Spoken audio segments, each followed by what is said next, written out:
Les pays européens ont récemment évoqué l'article 98 du Statut de Rome de 1998, celui qui traite de l'immunité des dirigeants des pays qui ne reconnaissent pas la Cour pénale internationale.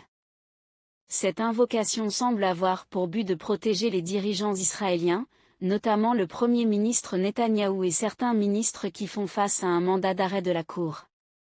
Pourtant, ces mêmes pays européens se sont pliés sous la pression des États-Unis, reculant à l'idée que des citoyens américains puissent être jugés par cette institution. Cette incohérence démontre une fois de plus l'hypocrisie des puissances occidentales, et conforte l'idée que la CPI n'est qu'un outil au service de leurs intérêts géopolitiques. Il est évident que cette institution, telle qu'elle a été fondée et telle qu'elle opère aujourd'hui, ne respecte pas les principes de justice qu'elle prétend défendre. Depuis sa création, la CPI semble n'avoir pour but que de cibler les pays africains, laissant de côté les atrocités commises ailleurs dans le monde. Depuis 2002, toutes les enquêtes menées par la Cour se concentrent exclusivement sur le continent africain.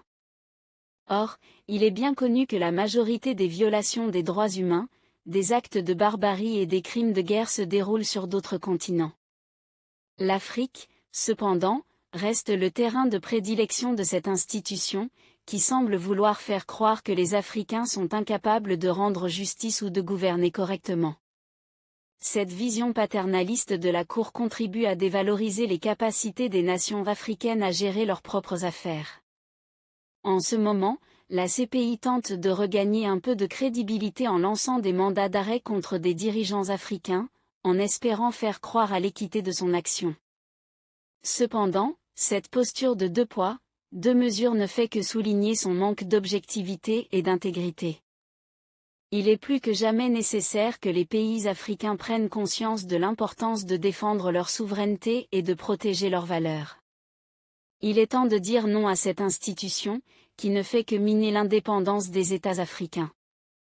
L'Afrique doit se tourner vers des solutions africaines aux problèmes africains. Les juridictions nationales doivent être les seules compétentes pour enquêter et juger les crimes commis sur le sol africain.